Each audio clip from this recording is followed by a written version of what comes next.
भगवान की हो गया वार्तालाप से वापस में हाथ जोड़ दीजिए।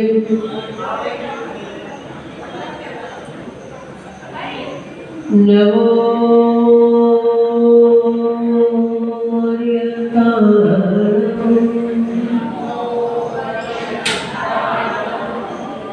नमो नमो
बड़े आदिनाथ भगवान की, बड़े सभवनाथ भगवान की, बड़े दत्तात्रेय भगवान की, बड़े महावीर भगवान की, बड़े तीर्थंकर भगवान की, बड़े आचार्य त्रिभुवन सागर महाराज की, बड़े आचार्य पार्श्व सागर जी महाराज की, बड़े परम पूज्य आचार्य वासुदेव सागर जी महाराज की, बोले आचार्य अभिनंदन सागर जी महाराज की, बोले अहिंसा प्रभु धर्म की, बोले आचार्य शेष सागर जी महाराज की जय, बोले आचार्य संकर जी।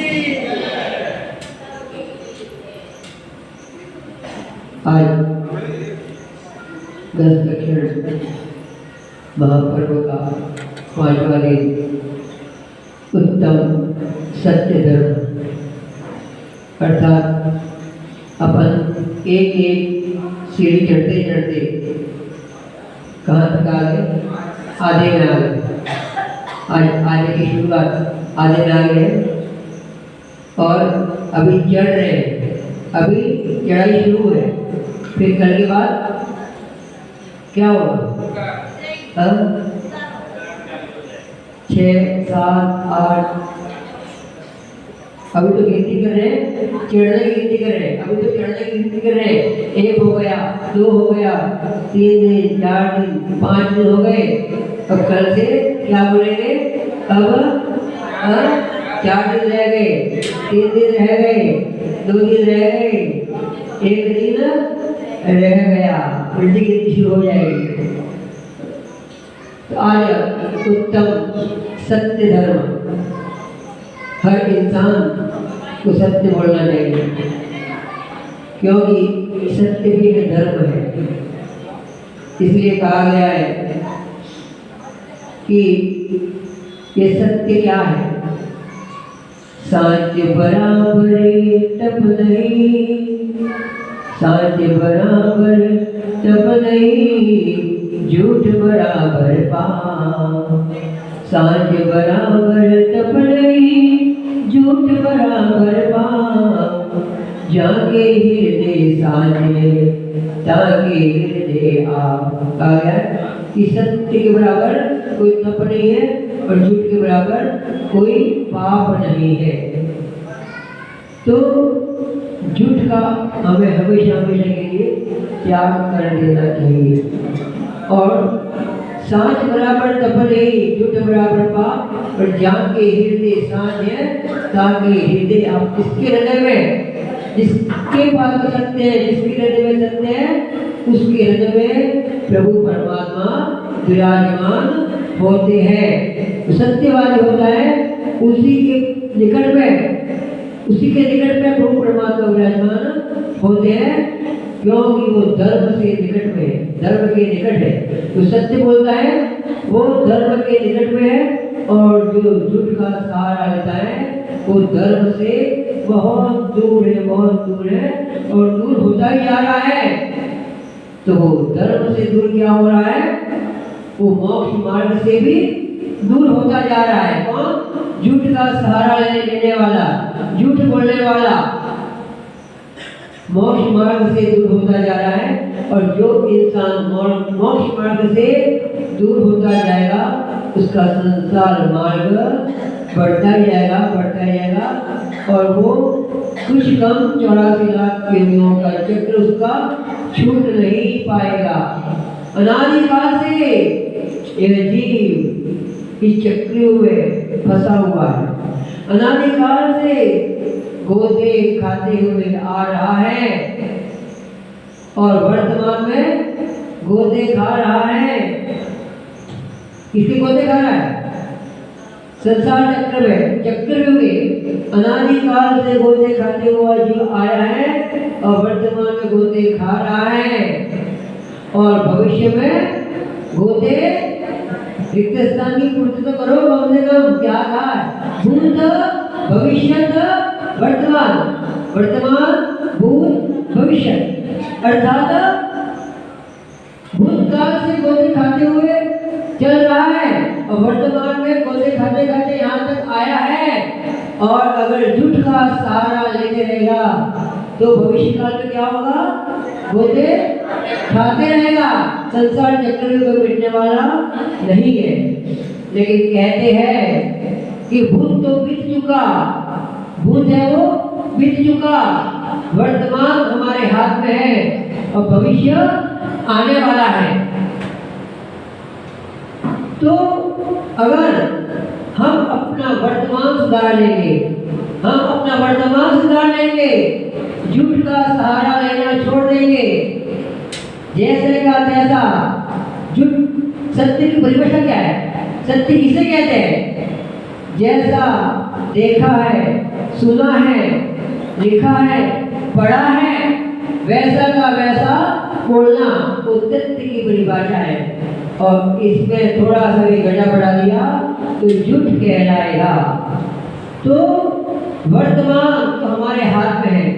अगर हमने झूठ का सहारा छोड़ दिया तो हमारा भविष्य भी सुधर जाएगा। एक छोटा सा उदाहरण आता है कि कुआं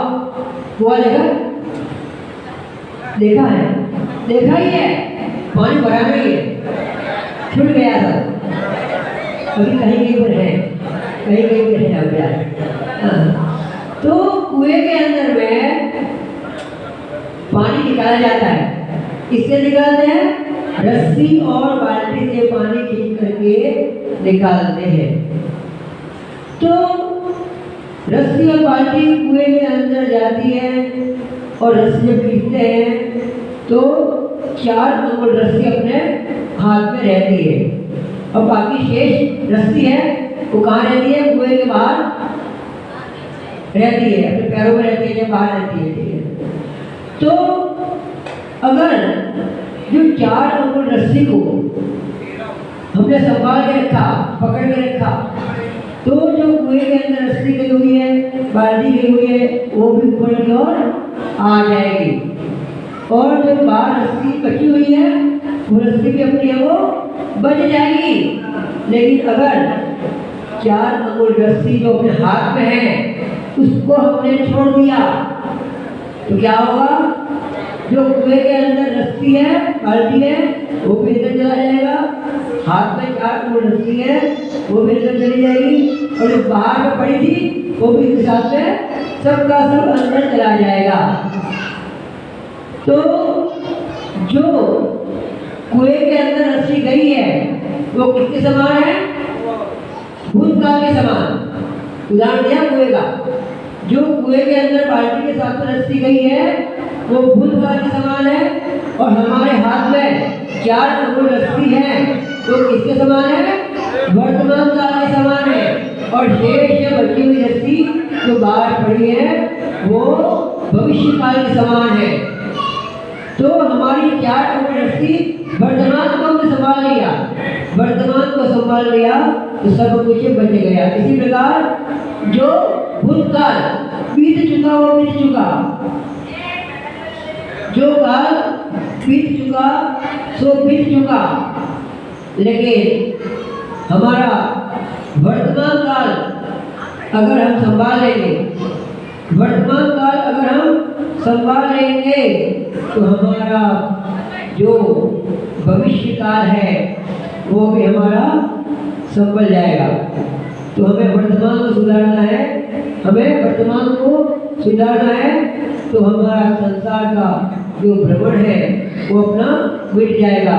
तो फिर हमें ये नहीं कहना पड़ेगा कि भूतकाल अनादिकाल से संसार चक्र में गोते खाते हुए आए हैं, वर्तमान में खा रहे हैं और भविष्य में खाएंगे, ऐसे कहने वाले विद्या दृष्टि की कोटि में आएंगे। भविष्य को भविष्य काल में खाएंगे, ऐसे क्यों कह रहे हो भैया? जरूरी क्या? अगर हमने वर्तमान सुधार लिया तो रस्सी के समान 4 अंगुल रस्सी को बचा लिया तो कोई भी गई रस्सी भूतकाल के समान, पार पड़ी रस्सी भविष्य काल के समान, और वर्तमान की रस्सी को बचा लिया तो हमारा भूत भविष्य वर्तमान सभी सुधर जाएगा। इसलिए हमें वर्तमान को बचाना है, वर्तमान को संभालना है तो हमारा भविष्य भी सुधर जाएगा, संसार चक्र का गोता नहीं खाना पड़ेगा। इसलिए वर्तमान में हम जो झूठ का सहारा ले रहे हैं, झूठ का आश्रय ले रहे हैं, बात बात पर झूठ बोलते हैं, उस झूठ को हमें छोड़ना है और सत्यता का सहारा लेना है। क्योंकि कहते हैं ना कि वो रुई में लपेटी हुई आग, रुई में लपेटी हुई आग तो प्रकट हो ही जाती है, कभी गुप्त रूप से नहीं रह सकती है। कितना भी झूठ बोलो, कितना भी झूठ बोलो, लेकिन समय आने पर वो झूठ है वो उजागर हो ही जाता है। इसलिए सत्य का सहारा लेना है, झूठ नहीं बोलना है। और 5 प्रकार के सत्य अनुव्रत होता है और एक सत्य महाव्रत होता है। अनुव्रत कितने होते हैं? 5। अनुव्रत कितने होते हैं? 5। और महाव्रत कितने होते हैं? 5। इसमें सत्यानुव्रत, सत्यानुव्रत की 5 भावनाएं बताई गई है। कितनी? सत्यानुव्रत की 5 भावनाएं बताई गई है। 17 सूत्र में सूत्र आया है आचार्य समंतभद्र स्वामी का तत्वार्थ सूत्र, और 7वें अध्याय का 5वें नंबर का सूत्र है क्रोध लोभ विरुद्ध भाष्य प्रत्याख्यान, प्रत्याख्यान अनुजीवी भाषणम, अनुजीवी भाषणम, यानी कि क्रोध का त्याग करना। क्या बताया गया? सत्य की 5 भावनाओं में बताया क्रोध लोभ, क्रोध का त्याग करना, लोभ का त्याग करना, भय का त्याग करना, हास्य का त्याग करना और अनुमिति भाषणम, अर्थात शास्त्र के अनुसार हमें वचन बोलना। तो प्रथम नंबर लिया गया है सत्य की 5 भावनाओं में क्रोध का त्याग करना। तो मेरे ख्याल से प्रथम दिन क्षमा धर्म की उत्पत्ति हुई, क्रोध का त्याग किया। प्रथम दिन सबने क्रोध का त्याग किया और मेरे ख्याल से पहले दिन से लेकर के आज 5वां दिन आ गया है। इसके बीच में जितने लोग बैठे हुए हैं इसमें से मेरे ख्याल से किसी ने अभी तक क्रोध किया ही नहीं होगा। बताओ, मौका पड़ा कि पड़ा? 4 दिन बीच में निकल गए, पहले दिन त्याग किया था, आज 5वां दिन है, कभी किसी में गुस्सा आया नहीं आया? बताओ, ईमानदारी से बताओ। कोई बात को लेकर के, घर की बात को लेकर के, चाहे मंदिर की बात को लेकर के, चाहे लेन देन की बात को लेकर के, चाहे खाने पीने बैठने उठने को लेकर के, ऐसा इतना तो वितरागी नहीं बन गए हैं। इतना वितरागी अगर बन जाएंगे तो वहां बैठे नहीं रहेंगे, सीधे यहाँ तक आ जाएंगे।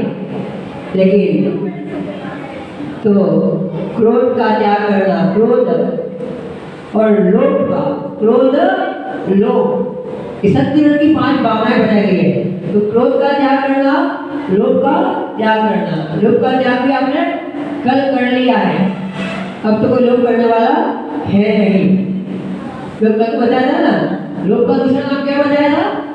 तृष्णा बताया था ना, तृष्णा। वो तृष्णा क्या काट के खाती है? कलेजा। कल बताया ना, तृष्णा ऐसी दागिरी काट कलेजा खाए, तृष्णा ऐसी दागिरी काट कलेजा खाए, संत बेचारा क्या करे कहाँ तक कथा सुनाए। ये तृष्णा की खाई तो बहुत गहरी है, बहुत गहरी है, का कोई नाप तो नहीं है, कहाँ तक इसके बारे में बताया जाएगा, बहुत गहरी है। ऐसी तृष्णा, ऐसे लोग को हमें त्याग करना है।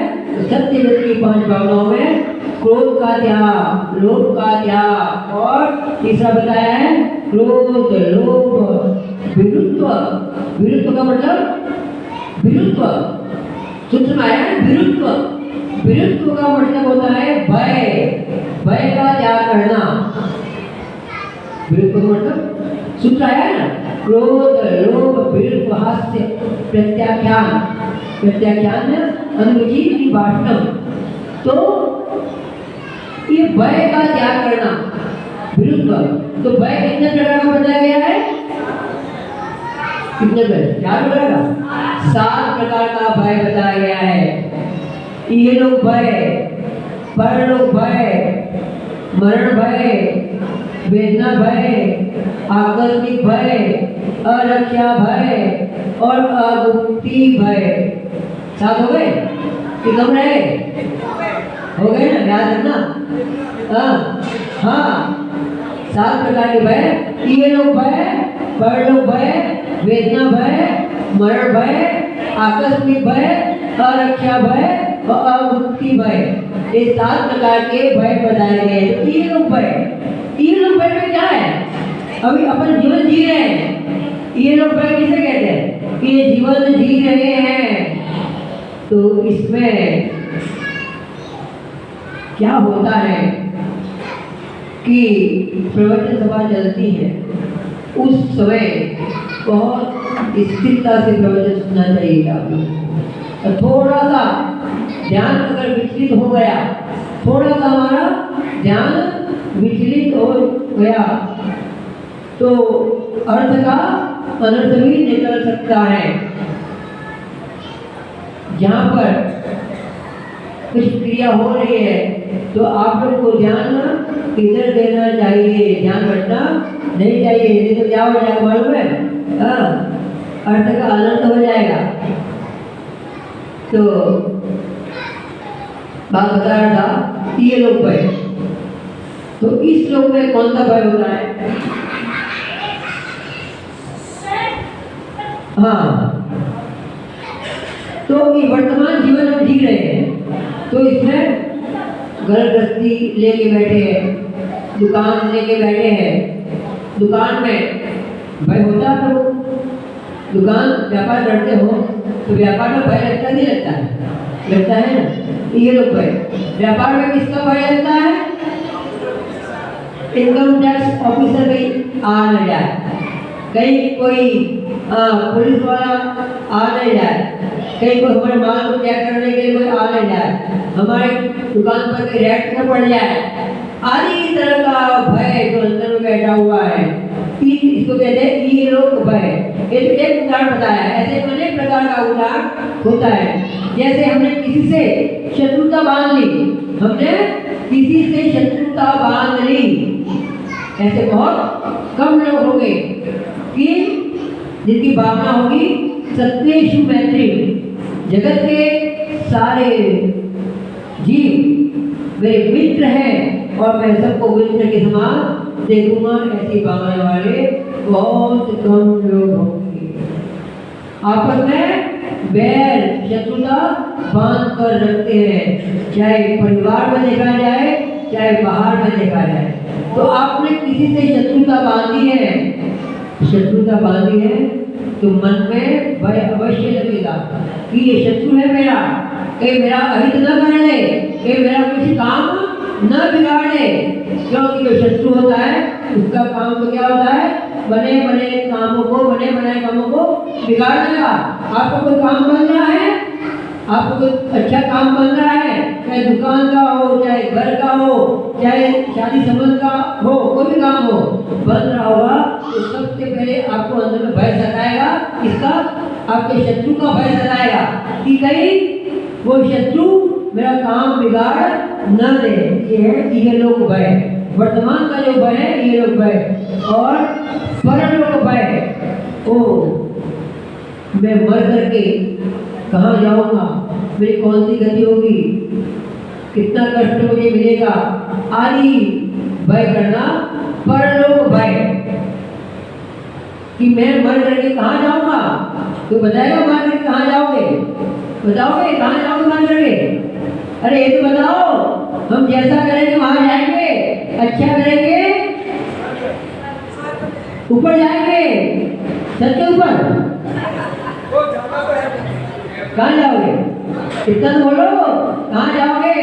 अच्छा करेंगे ऊपर स्वर्ग धरा पर जाएंगे, फिर वहाँ जा करके फिर मनुष्य पर प्राप्त करके अपना आत्मकल्याण कर मोक्ष चले जाएंगे।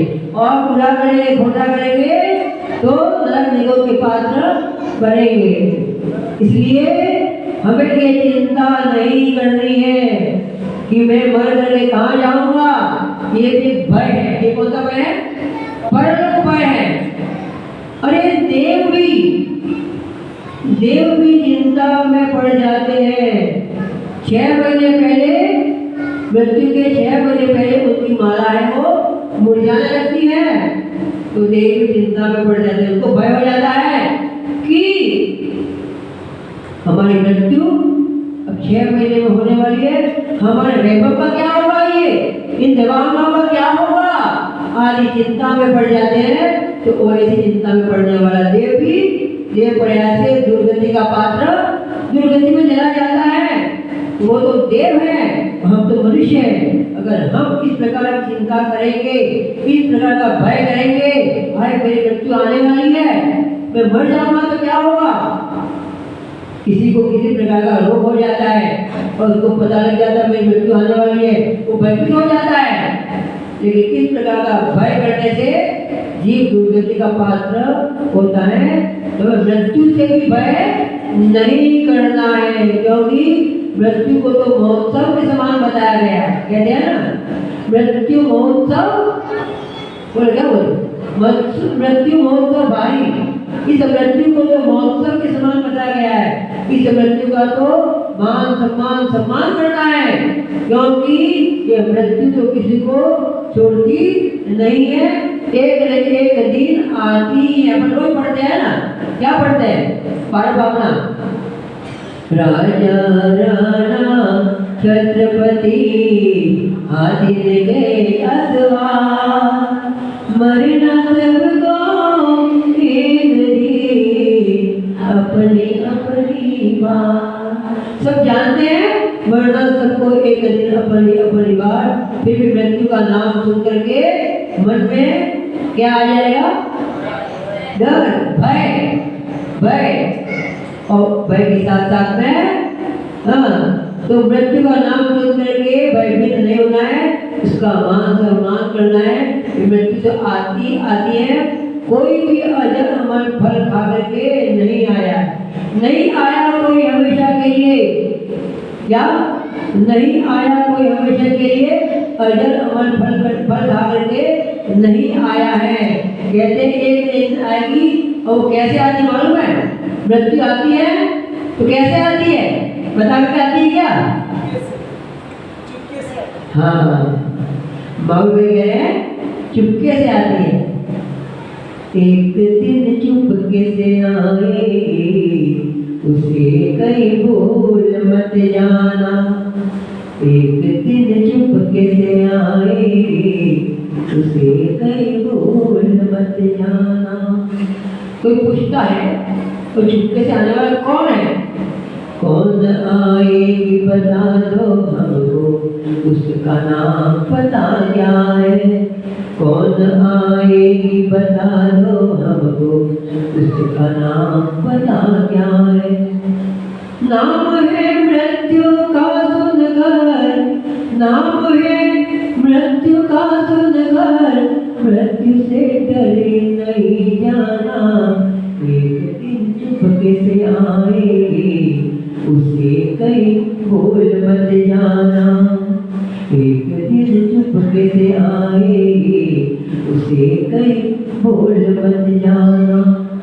बालपन खोया जवानी आई, क्या खोया भीतर? बालपन खोया, क्या आ गया? जवानी आई। बुढ़ापा नहीं है? अरे भाई तुम्हारा नहीं है, क्या हुआ?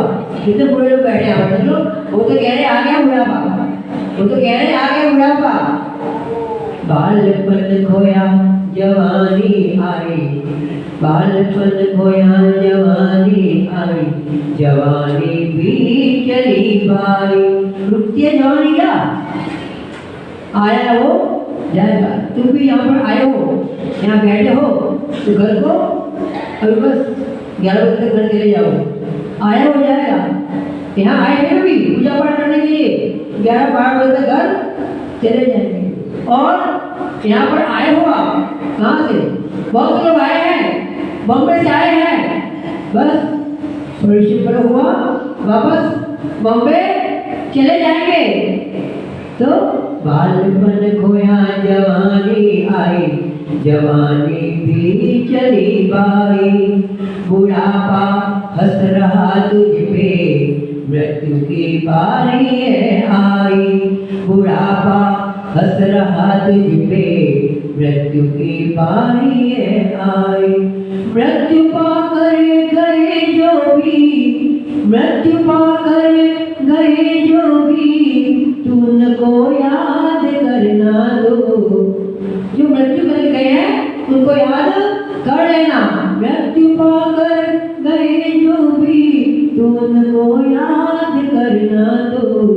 एक दिन चुपके से आएगी, उसे कहीं भूल मत जाना। एक दिन चुपके से आएगी, उसे कहीं भूल मत जाना। भूलना तो नहीं है, उस मृत्यु को भूलना तो नहीं है, लेकिन करना क्या है? मान सम्मान करना है, हर एक पल याद रखना है। मान सम्मान करना है, हर एक पल याद रखना है। अगर उसका मान सम्मान करेंगे तो तुम्हारा कुछ भी नहीं बिगाड़ पाएगी। घर में आए हुए मेहमान का मान सम्मान करते हैं ना, मान सम्मान करते हैं तो कुछ भी नहीं बिगड़। अगर तुम अपने शत्रु का भी मान सम्मान करेंगे, अपने शत्रु का भी मान सम्मान करेंगे तो शत्रु के भी कठोर परिणाम ढीले पड़ जाएंगे, उसके परिणाम भी सरल हो जाएंगे। और शत्रु का भी अगर मान सम्मान करेंगे तो तुम्हारा कुछ भी नहीं बिगाड़ सकता है। इसी प्रकार इस मृत्यु का भी अगर मान सम्मान करेंगे तो हमारा जो मृत्यु है वो मौत तक जरूर हो जाएगी। और इस मृत्यु का नाम सुन करके हमें डरना नहीं है, भयभीत नहीं होना है। इसी को कहते हैं कि परलोक भय, कि मैं मृत्यु मेरी हो जाएगी, मैं कहाँ पर जाऊंगा, इस प्रकार का मन में भय नहीं करना है और अच्छे काम करते जाना है। अच्छे काम करोगे अच्छा मिलने वाला है, खोटे करोगे तो खोटा मिलने वाला है। इसलिए हमें परलोक भय भी नहीं करना है। तो ये लोग भय, परलोक भय। और तीसरा भय बताया है वेदना भय। वेदना कहाँ पर होती है? वेदना शारीरिक वेदना, वेदना कई प्रकार की होती है। शरीर में किसी प्रकार का बुखार आ जाए, सिर दर्द होने लग जाए, पेट में दर्द होने लग जाए, कहीं फोड़ा फुंसी हो जाए, कहीं दांत में दर्द होने लग जाए, कहीं आंखों में दर्द होने लग जाए, कान में दर्द होने लग जाए, तो हमें वेदना भय, शारीरिक वेदना, शारीरिक वेदना, वेदना भय, और एक मानसिक वेदना भी होती है, मानसिक वेदना। किसी किसी बात को लेकर के मन में कष्ट हो रहा है, वो मानसिक वेदना। तो ये लोग भय, परलोक भय, वेदना भय, इसको कहते हैं वेदना भय। और मरण भय तो पता ही आपको पहले कि मृत्यु को सुनकर के कितना पड़ जाते हैं। ये लोग भय, परलोक भय, वेदना भय, मरण भय, आकस्मिक भय, अकस्मात, अकस्मात कुछ हो गया तो क्या होगा, चिंता होती है ना। अरे मैं यात्रा के लिए जा रहा हूँ, रात में जा रहा हूँ, गाड़ी लेकर रात में जा रहा हूँ, कहीं कुछ हो गया तो क्या होगा, ऐसा अकस्मात अंतर में भय करना। अरक्षा भय, अरक्षा भय, कहीं पर आप गए और वहाँ पर कोई संकट की स्थिति में पड़ गए तो आपके मन में भय हो जाएगा, वहाँ कोई मुझे बचाने वाला नहीं होगा तो क्या होगा, मुझे कोई बचाने वाला, मुझे रक्षा करने वाला नहीं होगा तो क्या होगा। ये अरक्षा भय।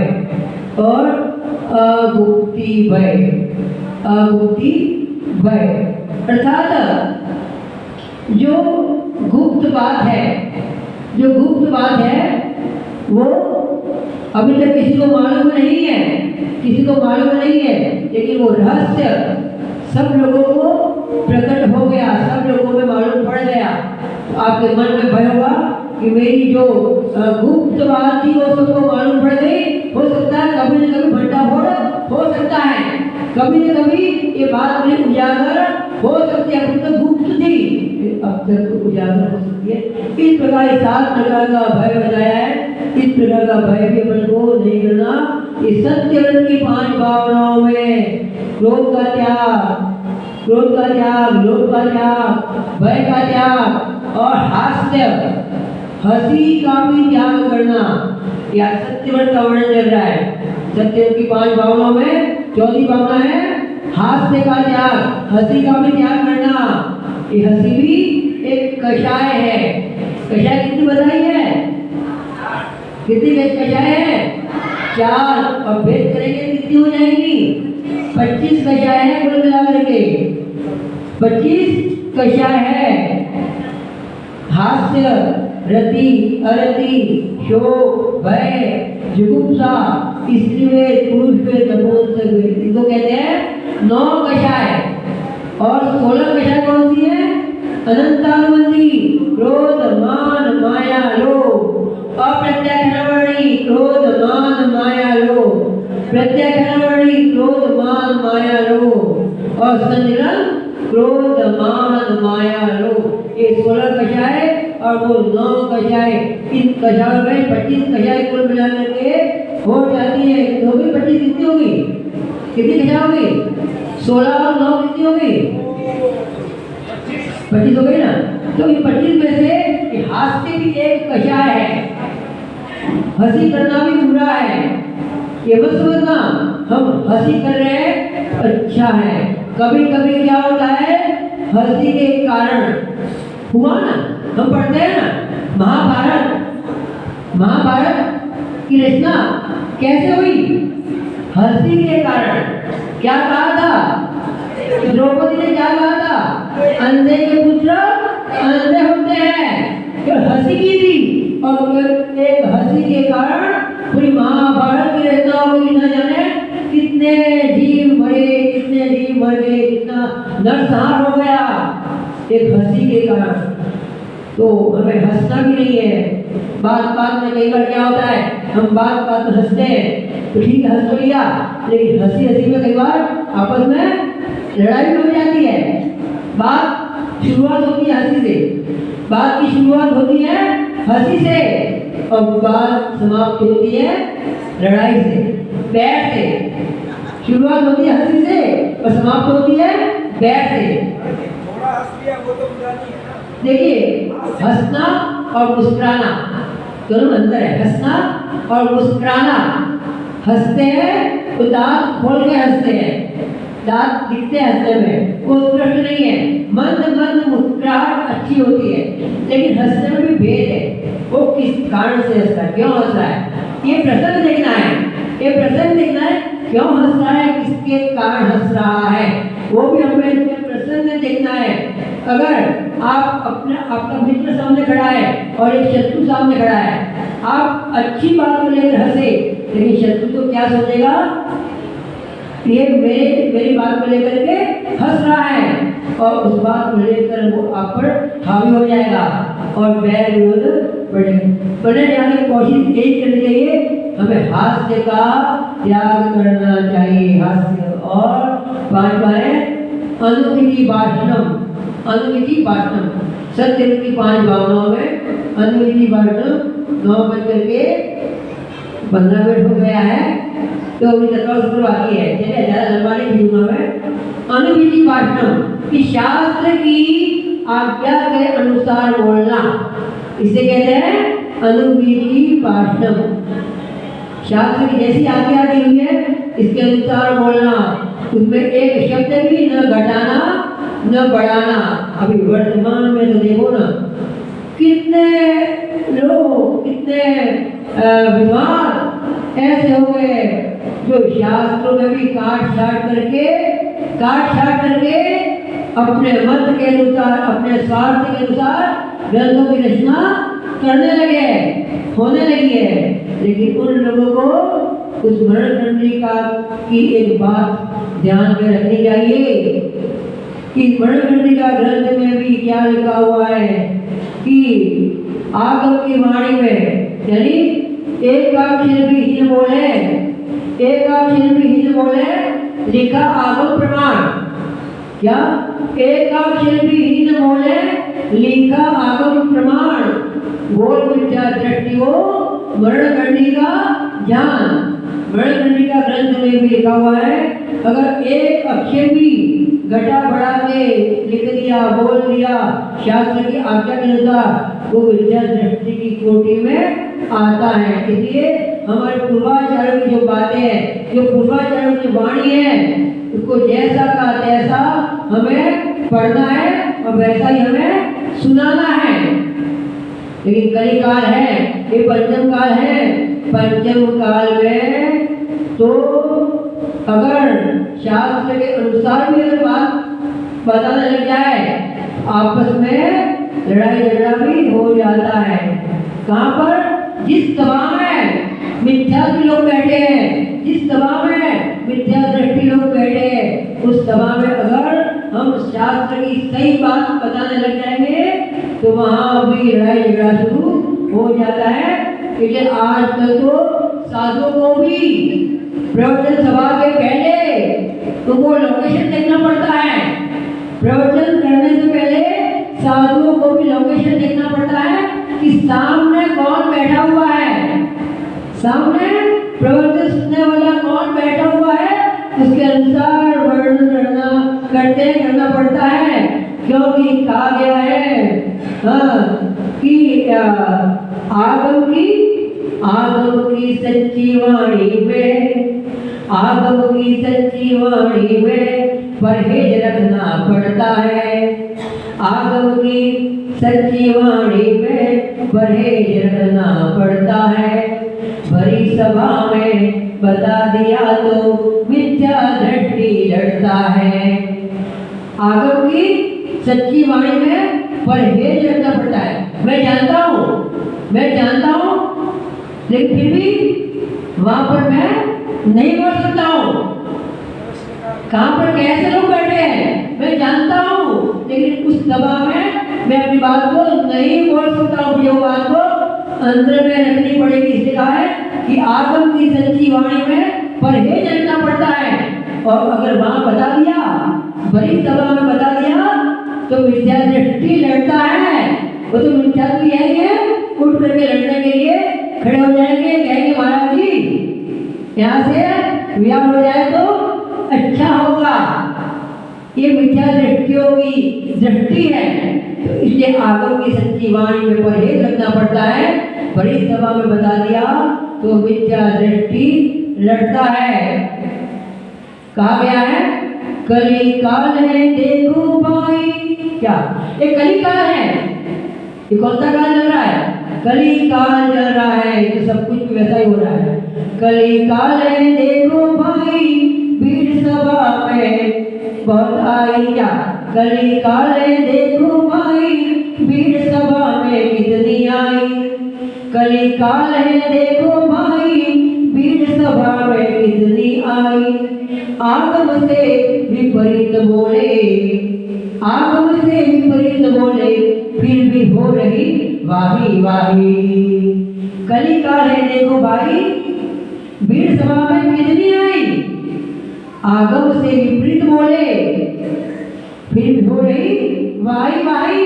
जो कुछ बोला जा रहा है वो आगम में वो बात है ही नहीं, बिल्कुल आगम से विपरीत बोला जा रहा है, फिर भी वाही वाही वाही वाही हो रही है। क्यों हो रही है?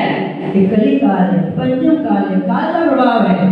काल के प्रभाव से समझा जाए कौन कौन सी घटनाएं नहीं हो रही है। चक्रवर्ती और कामदेव। चक्रवर्ती कौन? भरत चक्रवर्ती। कामदेव कौन? बाहुबली। तो चक्रवर्ती और कामदेव, तो कामदेव से चक्रवर्ती का बल कितना अधिक होता है? 18 गुना अधिक होता है। कितना? हाँ, चक्रवर्ती बड़ा होता है ना। चक्रवर्ती का बल भरत चक्रवर्ती थे और बाहुबली कामदेव थे। तो कामदेव से चक्रवर्ती का बल 18 गुना अधिक होता है। लेकिन काल के प्रभाव से देखो क्या हुआ, कौन जीता कौन हारा? कामदेव। बाहुबली जीत गए और भरत चक्रवर्ती हार गए। कलिकाल का प्रभाव है। इसलिए मैं यही बता रहा हूँ कि कलिकाल के प्रभाव में यही होता है कि आगम से विपरीत बोले, हाँ, फिर भी हो रही वाही वाही। तो हमें अनुविधि भाषण की शास्त्र की आज्ञा के अनुसार ही में बोलना है। इसमें एक अक्षर भी घटा बढ़ा करके नहीं बोलना है। अगर बोले तो विचार दृष्टि की कोटि में आ जाएंगे। इसलिए सत्य व्रत को अपनाना, सत्य व्रत का पालन करना है। और ये 5 भावनाओं के बारे में मैंने वर्णन किया। कौन कौन सी 5 भावनाएं सत्य व्रत की?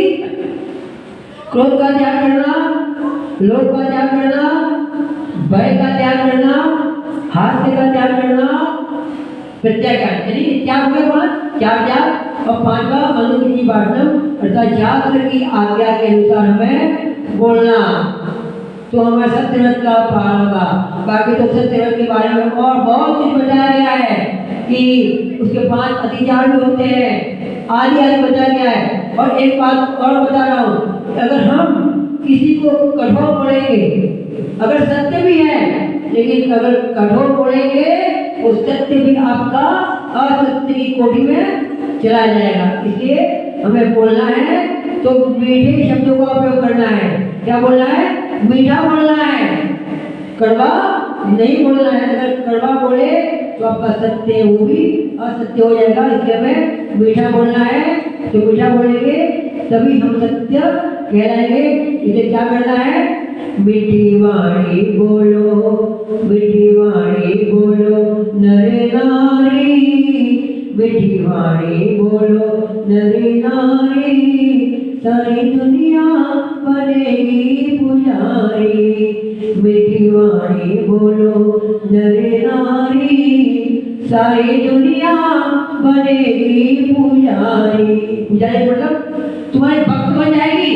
अगर तुम्हारे बोल मीठे होंगे ना तो सब तुमको चाहेंगे। क्या कहा है? काम करो थोड़ा, मीठा बोलो ज्यादा। काम थोड़ा करना लेकिन मीठा ज्यादा बोलना।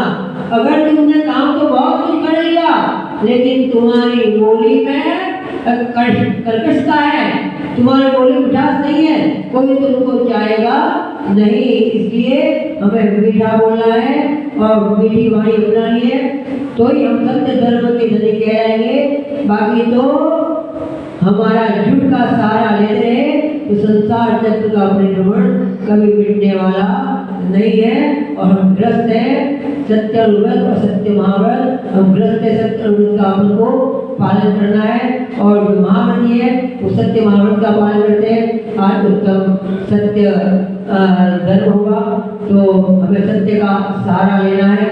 बोले पंच प्रवेटी भगवान की। अभी तत्व सूत्र निकाल लेंगे। आज कौन सा अध्याय? पांचवा अध्याय।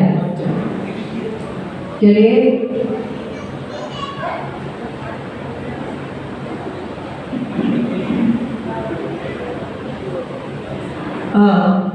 पांचवा अध्याय।